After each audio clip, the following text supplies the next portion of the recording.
On today's episode of Gathering the Kings. Life has a starting point and it has a destination. That's right. Most people don't realize that. And so if your goal is to drive around in circles, that's fine if that's what you want to do. But I think so many people do that, not realizing that's what they're doing. You are listening to Gathering the Kings with Chaz Wolfe, featuring fellow 7, 8, and even 9-figure business owners who have real battle scars from business and life, but have prevailed as the king that they are designed to be. We welcome high-performing entrepreneurs to the stage in order to reveal the real of the real on what it takes to build a successful business today. We dissect the good and bad decisions they've made along the way that give a true and accurate picture of the journey of success and how you too can get there. Through this dialogue, you will learn the value of growing your network and surrounding yourself with power players and kings like today's guest. Grab your pen and notebook because we're about to dive in. Good on my side. Yes, sir. All right. What's up, everybody? I'm Chaz Wolfe, Gathering the Kings. This week, I've got Charlie Peters on the King stage. What's up, brother? How are you? Chaz, I'm great, man. How are you today? I'm doing well. I have loved all of our interaction before this call because you are just like pointed and on it up here about business. I know that today is going to bring a ton of value to the listener. So tell us what kind of business that you're in, brother. So I am a professional real estate investor. I am the managing partner of a company. We have 4 business models that we run simultaneously. So we buy properties to hang on to. We have buy and hold properties. We buy properties specifically to resell. So we buy to flip. I hate that word, but everybody understands what it means. So we buy to resell. We have a syndication business model. And then I also do some land development. So those are the 4 buckets under the umbrella. Yeah, I think that they all have some synergy with them as well as can operate separately. So I love that. I've got a question before we really dig into your story. You're obviously doing quite a bit with 4 different business models in one. You've obviously been super successful. Otherwise, we wouldn't have had you or invited you to the show. But my question is, why are you still doing it? At what end is there for you? Like you're still pushing probably as hard as you ever have, and why? Yeah, there's a book called The Snowball by Alice Schroeder, it's probably the best biography ever written on Warren Buffett. Wow. Okay. Everyone listening should know who Warren Buffett is, so I won't go into detail on that. But my biggest takeaway from that book is that he talks about how the older you get, you want to know that your life makes a difference. And so he's a compounder. Imagine a wet snowball rolling down a hill and it picks up snow as it goes down. It gets bigger and bigger. And so that's the compounding analogy. And that's what I do as well. I'm nowhere nearly as big as Warren Buffett, but yeah, that's what I do as well. And so he's building all this wealth up to give away. And he famously gave most of his money to the Gates Foundation, where you had one of the wealthiest men giving to, I think, the wealthiest men at the time. But again, I'm not playing in that ballpark, but my why in life is to really enrich others. And I'm hoping we can do something similar with regards to being able to build up the business enough so that we can impact the lives of others. I work a lot with local charities here in town, and that's very important to me. Yeah, that's awesome, man. I appreciate your perspective on others. I think that entrepreneurs alike, many listening today, I'm sure, probably have a similar desire to help others. I think that's what pushes us into wanting to provide a service or product at some point. I'm curious, has that always been a why for you, or has that established or gotten deeper as you've gotten older? Yeah, Chaz, you're digging in now, man. So I had a son who died when he was 18 years old in a fatal car accident. We have set up a foundation in his name, and my goal will be that his name lives on. And so, yeah, the other part of that is I want to honor my son. Hopefully people will remember his life and legacy. And that's what this looks like now. Yeah. And so the push and the shove becomes easier, or can you just persist through it knowing that it's for such an important thing like your son's legacy? No, I'm just kind of wired that way. I enjoy working. So I'm the guy who doesn't like to go on vacation, and I'll wake up at 6:00 and go wash the cars and make sure everything's all done whenever we're out and about. Sure. I don't do downtime well. So You said you're the operating partner. You got to have your hands busy. So you're in the right seat. That's great stuff. Okay. So tell us about the journey. Was entrepreneurship always the thing for you, or did it start with this real estate endeavor? Or tell us kind of how you got started. No, I have an older brother. He's 12 years older than I am, which that's a massive age gap for siblings, but he's been almost kind of like a second father to me a little bit. He became a real estate broker when I was in high school, and quickly realized that the way to make money in real estate is not by being a broker, but by actually owning investment real estate. And he was my landlord when I was in college. Yeah. And then I worked for him as well, cleaning apartments, painting, picking up trash, mowing grass, all that good stuff. So yeah, I cut my teeth the hard way, man. And that's right. But it's funny because my background at all was not geared towards owning real estate. And I fell into it after college, mainly through his influence. He was my first mentor in life as well as in real estate. So awesome. That's how that all came to be. But yeah, that's cool. I've got a younger brother by 11 years. Okay. I didn't know my dad growing up. He didn't know I existed, and I didn't know he was my dad. And so the relationship I have with my brother is probably a little different than yours, but you're right. 11, 12 years. It's a long time. We're completely two different stages of life. Even now, me being in my mid 30s with 4 children and a wife, and him he's in vet school, like single, like just a completely different angle of life. Okay. And when you've been along the journey here, obviously building this real estate business, I want to know, was it all 4 angles, the 4 different business models that you positioned? Was that from the beginning, or did you grow into those over time? No, not at all. Grew into those over time. As opportunities popped up. Initially, my very first real estate goal, this is mirrored off my brother, who is very much a buy and hold guy. Okay. That's pretty much, he just built up this portfolio of rental properties over time. Sure. But yeah, what was your question? Oh, did it fall? Yeah, my original goal was, I thought, man, if I could own 10 quadruplexes, 40 units, I would be set. And that was my very first goal when I bought my first property back in 1996. There you go. Yeah. So the position of having passive income to be able to go do other things in life, or what was it about 40 units for you that was just like, it's the key that unlocks everything for me? Yeah. So when I graduated from college, I took a job in sales, originally chemical sales, and then transitioned over to medical sales. And I felt like if I could get up to 40 rental properties, I could replace my W-2 income and be able to have this. My brother had this freedom. You go over to his house at 10 o'clock on a Thursday morning, and he's sitting there playing with his kids in his pajamas or whatever. And I wanted that. So that was, you look for a way to build up your passive income so that you can be released from the corporate grind there. Right. Now, would you say that same level of freedom is what drives you now, or is it more of what you said a minute ago, which is helping others? Yeah. It's more about building something that's bigger than myself now. Yeah. Did you have the realization along the way? And I'm gonna tie a couple of things back here for the listener, but along the way of helping obviously with your son's legacy and helping other people and having something bigger than yourself, was that once you already had that freedom and you thought, this is great, but there's got to be more? Was that some sort of a thought that you had, or did it just morph over time? Or yeah, it definitely morphed over time. That was not the original goal. No, it's funny. You're a fresh graduate coming out of college and you're thinking, gosh, I hope I'm not going to be homeless the rest of my life. And then there's a company out there that actually wants you to come work for them. But you're so grateful to have this job, or I was. And, sure. And that worked out really well. I had it was a great career, but worked for the medical sales for 9 years and then transitioned over to real estate as I felt like. And the timeline really plays into this as well. 2005 is when I left medical sales, and I'm in Florida. And so the real estate market is booming in 2005. And then fast forward 3 years, and I'm afraid I'm going to go bankrupt because of the financial crisis and everything's starting to fall apart. And there was about a 5-year decline there where things were scary. Yeah. But then we started buying again in probably 2012 or so.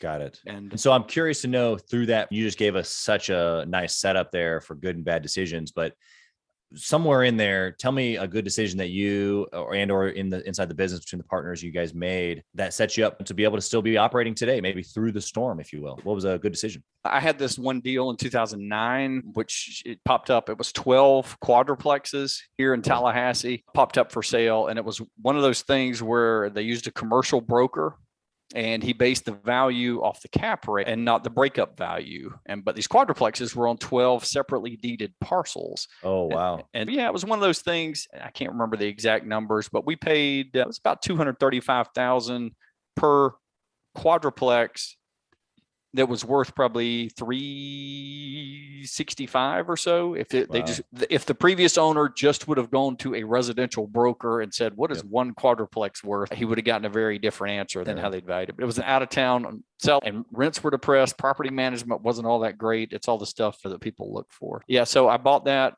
We carved it up into pieces and sold it off. And I wound up making about $500,000 on that deal. And that was as things were starting to fall apart. And I did this old school Dave Ramsey debt snowball thing where I started just paying off my smallest debt and then go to the next smallest debt to the next smallest debt. And I wound up paying all this stuff off, and I got my loan to value down, my global loan to value down really low on the whole portfolio. Yeah. And so that allowed me to be able to start buying again. But that was the deal. I was heavy into rentals. I wasn't carrying beach houses and vacant land and all that stuff that kills you during a recession. So we had just affordable working class rental properties, and they did fine. And I would have been fine going through the recession. But you're just scared when you wake up and this equity is just evaporating off your balance sheet as property values are dropping. It freaks you out. Yeah, I think some people in the stock market or in the crypto market have been feeling that same way the last few months. Yeah, 100%, man. Yeah. Just what you thought you had, just gone. Yeah. Okay. And so that you said several things in there. I want to try to pull them out for the listener, but number one, you got creative. You found a deal that made sense. Even in a down market, you didn't stop. You hadn't rolled over. You hadn't quit. You found a deal that just happened to make sense, and you did the work that maybe someone else wasn't willing to do to turn a profit. And then obviously the second thing that I heard you say, the major thing, was the debt snowball. It really just means that you were just really intentional about getting rid of some of those things so that the ratio was good so that you can start buying again, which is so funny because there's people freaking out right now about what to do, what not to do. And there's people saying, I'm not buying anymore. There's people saying that I'm trying to buy everything possible. And it seemed as if, like the story that you just told, you were just trying to get back to the place I was trying to stabilize things. I mean, this is the financial market. And again, you got Warren Buffett coming out going, our financial system almost completely ground to a halt, and Lehman Brothers goes down, and Bear Stearns goes down, and Merrill Lynch is like this close to going down. That's scary, and you don't know what's happened. It's easy to look back now in retrospect, but it was a scary time. Okay. So what was the bad decision along the way that you made that wasn't so hot? Yeah, there's a lot of those. Yeah, of course. A lot of those. The biggest thing that jumps out to me is, again, this is 2005. And that's such a pivotal time because I just stepped away from my W-2 income. You want to make sure you're doing things right. You want to be making wise decisions. Right. And sometimes investors, property values, this is what a difference 4 years can make. Property values are shooting up. They're tearing through the roof. And anybody in real estate looks like an absolute genius in Florida in 2005. And so I bought some pre-construction condos. And if you're not familiar with what those are, that's where these were beachfront, luxury pre-construction condos, these big towers. Panama City Beach is relatively close to where I am, Destin, that area. Yeah. And so these developers, they have to pre-sell a certain number of condos in order to be able to get their financing for these $300 and $400 million towers that they're building. And what people are doing is you put like a 5% deposit down on a $300,000 condo. That's 15 grand. And property values are shooting up 20% a year. Wow. So if you got a $300,000 condo, it's going up 20%. That means in a year, it's going to be worth $360. You put a $15,000 deposit down, and then it's worth $360. You make 60 grand on your $15,000. That's a 400% return. Wow. And so I started buying pre-construction condos, and that works great as long as property values are going up. But when they come down, it has the opposite effect. Yeah. But once you get far enough into that too, you have to go from 5% to 20% down. And so we had several $100,000 sitting out there that literally just evaporated from those pre-construction condos. Yeah. I think that there's obviously a pretty specific situation in real estate, but the principles here are universal in business. And that's what I love about even just the show, is being able to cross-reference. And so the decision, and tell me if I'm hearing slightly off, because obviously I'm trying to take a real estate example and make it applicable for all the listeners, but the investing into something that is only going up when it's going up. Like you said, everybody's looking like a genius. You could equate that to a lot of things over the course of time, and maybe even crypto in today's world. I've made a lot of money in crypto, but there's a lot of people who've lost a lot of money in crypto. So I think that I'm trying to correlate that to these are the types of investments. It doesn't mean that you don't do them. It just means that you have to do them with a different lens. And when you take a big risk, like leaving your job, like you did, or for someone else who's maybe listening, they have their business that isn't 7 figures yet, and they really need to just press into their business and not be distracted. These are the types of investments, maybe like today, like crypto, where you just go, okay, here's some investment, here's some fun money, but I'm not planning on retiring on this. And would you maybe agree with that, or would you disagree? And just give me some thoughts around that. I would agree. Yeah, 100%. Yeah, crypto is a great analogy. Wouldn't we all love to be in a time machine and go back to January of 2020 when Bitcoin ran up 900% and the altcoins ran up thousands of percent? Yeah, it'd be great to be able to do that, but you just don't know what's going to happen. And you're seeing that fall apart now. Yeah. You want to, I would say the takeaway there is be very careful if you own an asset and it goes up in value really fast. Watch. Just be careful. Yeah. And so for real estate right now, I feel like since 2012, this is probably the time where I feel like there could be a pullback or a downturn, especially as interest rates climb. Sure. Right now is a tough climate. Yeah. So taking this back to building businesses, right now, you have a business around purchasing, selling assets. And so just because your commodity or your widget happens to be real estate, which has its own market, it's very similar to someone selling a service, a plumbing service, or a product like my franchises, Edible Arrangements. It's like there's a product being sold here. And so the business around the widget, though, is what you dial into. And that's what, through this good and bad decision that you've given us, that's what I've taken away for myself, even is you've played in this case, real estate game long enough, but really you've played the business game long enough to where you were able to weather the ups and downs of different markets. For you, your widget's real estate, but whether it's fruit baskets or whether it's a plumbing service or whether it's a business mastermind, whatever it is that I'm doing or that you're doing or that the listener's doing, that we have these moments in time where we understand that's not just about the widget always. It's about running the business behind it. And in the business behind it, there's pivoting moments, which you just gave 2 examples of. The things to do in the good time, the things to do in the bad time, maybe some good and bad decisions that you made along the way. But that's really what it is, that we're building a business around this widget. Yours just happens to be real estate. And so I love the perspective that you've given here over the course of the last 20 years, really is what you've given us. Yeah, 100%. Oh, yeah. Would you say now that you've built this business over 20 years, let's just say, what do you know now over the course of 2 decades that you would impart to the new business owner who's listening? Or maybe they're not even new, but they're just not anywhere near where you are. Just that one quick thing, like the thing that you've gotten over 20 years that there's no way someone could have gotten in 2 years.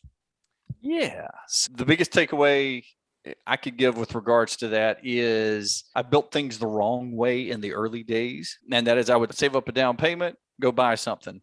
Save up a down payment, go buy something. And so I'd spend all my cash. And in doing that, if you're doing that model, probably 11 months out of the year, you can't buy anything because you don't have enough money. Right. 100%. So, that's how I started too. Yeah. You can solve that by partners. I would tell you to. So the way to build real estate is if you're young, hungry, go-getter, honest is critical, so critical to have high integrity in whatever you're doing, but especially in this. You find somebody who's got some cash, who's a little more comfortable and maybe doesn't want to grind 70 hours a week. And and it doesn't have to be with just real estate. That's whatever, opening an auto mechanic shop or a carpet cleaner or whatever. An Edible Arrangements franchise. Yep, exactly. And so I would encourage people to seek out high integrity partners. Yeah, I love that. Probably the biggest thing. Yeah, it's a complementary factor of wherever you are, especially if you were talking to me at 22 and I knew I wanted to be a business owner and I was in the process of saving up for my first business. And if you had told me that there was people out there who had hundreds, if not millions, or hundreds of thousands, if not millions, that wanted to do deals, just put me in the right place. And I would have been a good bet back in the day. Now I bet on myself, but that would have been a good bet for somebody. So maybe somebody who's listening now, that's how they're going to grow their company, is they need to go either, like you said, maybe raise the money or find a partner who's got the money who can take you to the next level. Regarding just good decisions, bad decisions, this topic that we've been on, do you take certain decisions through any process or any discipline nowadays to try to repeat good decisions? We have our financial models that we use when we underwrite properties, and mostly what I do are apartment complexes now. Yeah. And we've tightened those up as interest rates have climbed. Sure. What you don't want to be is static. You want to be aware of what's happening. And properties, I would not buy properties right now that I would have bought probably 4 or 5 months ago. Yeah. So it's very important to just be aware of what's happening there so that you can make the best decision. Yeah. As you're trying to invest those are hard-earned dollars. So 100%. Yeah. Valuing what it is that you're trying to put into play helps you make a good decision, not be flippant about it. Okay, Charlie, you ready for the speed round? We're going to go into some of these one-word answers. I'm notorious for asking for more though. So one word. All right, man. We'll see if it's possible. But the first question, does it have to be one word, really? No, not really. But if you've been pretty short on your answers so far, so I don't think you're gonna have any troubles, but I might dig out some more. Don't worry. Okay. The first question is this: if you could only pick one metric in the entire business, all 4 of your models, what would the one metric be that you would track forever and ever? Equity. It's great real estate answer. Tell me what that means to the business, or why would you track that? That is one of, not the, is it the, yeah, probably, I would say it probably is the best determinant of the success of a company. If you own an investment company, your equity should systematically increase over time as hopefully you're improving properties, simultaneously paying down debt. Yeah. Okay. It should be equity. Yeah. I love it. What book would you recommend that a 6-figure business owner read who's trying to scale to the 7-figure mark? That depends so much on the person. Okay. I can tell you for me, this book that no one's heard of, it's called Success, the Glenn Bland Method by Glenn Bland. Okay. And my best friend's grandmother gave it to me when I was 19 years old in college. Wow. And it was a book on how to effectively set and achieve goals. Okay. So just a book on goal setting. Most people drift through, and I know you said one word answer, and no, please, this is killing good. this. You should continue. Yeah. Life has a starting point and it has a destination. That's right. Most people don't realize that. And so if your goal is to drive around in circles, that's fine if that's what you want to do. But I think so many people do that, not realizing that's what they're doing. And so a goal just gives you a clearly defined destination. There's a whole process that he has for achieving goals, but I'm huge on, that's one of the things that we do here in our business is that if you're a partner, we share goals. I hold you accountable. And the secret sauce is that you will progressively work towards achieving those goals. Yeah. I love that. You're 100% right. If the destination isn't clear, or floating merely. Yeah, 100%. Okay. If you only had 1 hour, Charlie, to work on your business every week, what would you do inside of that 1 hour to make sure that you were successfully running it like you do now? I would figure out how to delegate. Okay. Prioritize and delegate. Okay. Give us some specifics. What would you do inside that 1 hour? I would try and identify everything that needed to be done over the course of that week. And I would try and figure out if I was the only person who could do it, or if someone else could in fact do it. And if someone else could in fact do it, I would work towards assigning as much of that stuff to someone else as I could. Sure. Okay. And last question. Are you ready? I'm ready. If you lost it all, what would you do?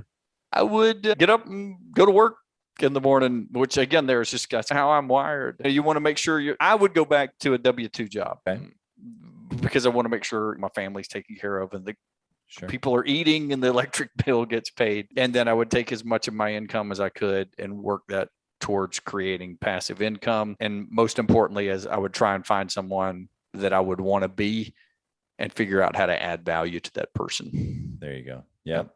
Yeah, there's a huge opportunity there with value. Charlie, that's great. I appreciate the answer. How can someone connect with you? They want to maybe do a deal with you. They want to learn from you. They want to just get to know you better. How can they find you?